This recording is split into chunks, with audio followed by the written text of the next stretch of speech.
30th. I'm Emily Reese, and here's what's happening in Minnesota.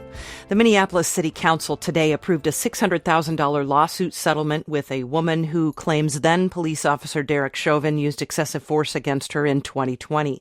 The lawsuit was filed by Patricia Day, who says Chauvin and another officer violently pulled Day from her car and threw her to the ground.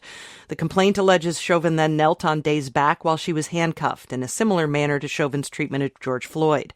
Floyd died after Chauvin knelt on his back for more than 9 minutes. Day says she suffered a cracked tooth and injuries to an arm and leg. A new report shows Minnesota's greenhouse gas emissions rebounded after falling sharply during the pandemic. Kirsty Marone reports. The latest inventory calculates the amount of carbon dioxide, methane, and other climate-warming gases released between 2005 and 2022. Overall, Minnesota's emissions dropped 14% during that period. But from the end of 2020 through 2022, they increased by more than 6%.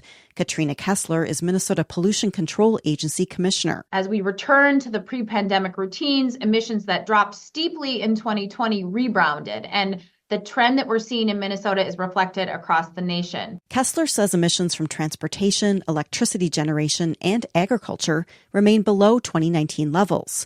But from some sources, such as heavy-duty vehicles, they're higher than before the pandemic. I'm Kirsty Marone. The Trump administration has started making changes to immigration policies, but for now, one program remains unaffected. The H-2A program allows U.S. employers who meet specific requirements to bring migrant workers to the country temporarily to fill agricultural jobs. Mary Garcia is the foreign labor supervisor at the Minnesota Department of Employment and Economic Development. She doesn't anticipate major changes to the program. I don't think there's any way around it, unless we're all ordered to go out into the fields and do it ourselves. About 400 farmers in Minnesota currently depend on the H-2A program. Hennepin County's top prosecutor says a state trooper acted lawfully when he shot toward a man who allegedly opened fire along Interstate 94 last year. Matt Sepik reports. Investigators say that in September, Eddie James Freeman grabbed the steering wheel of his girlfriend's vehicle and crashed it after she ended their relationship. The 23-year-old then allegedly fired a handgun toward the woman, shot at a trooper and hit his squad car, and pointed the weapon at bystanders. The trooper returned fire with a rifle but did not hit Freeman. No one was injured. Officers arrested Freeman, who's charged with 6 counts of assault. In a statement, County Attorney Mary Moriarty says the trooper's use of force was justified. In a separate case, Moriarty drew heavy criticism last year for filing murder charges against Trooper Ryan Londrigan, who fatally shot driver Ricky Cobb II in 2023 as he fled a traffic stop. Moriarty later dropped the case. I'm Matt Sepik, Minneapolis. Temperatures climbed into the 50s today across parts of southern Minnesota. Rochester and the Twin Cities airport reached record highs today, and record warmth also was expected in St. Cloud. The mild weather will not last long. NPR meteorologist Sven Sundgaard says it'll be a little cooler, but still mild for most of us tomorrow before precipitation arrives this weekend.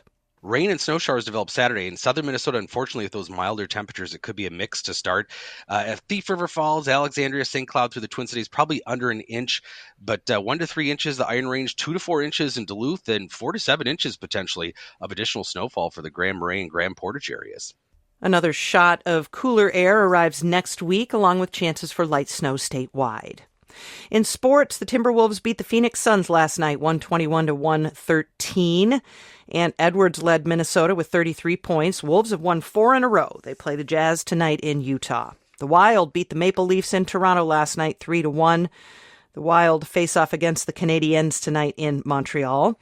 The Minnesota Frost play the Charge in Ottawa tonight.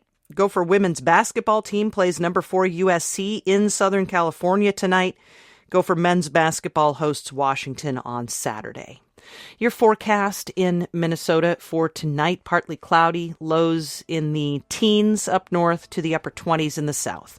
On Friday, mostly sunny. Highs will be in the low to mid 20s in the north to the low 40s in the south.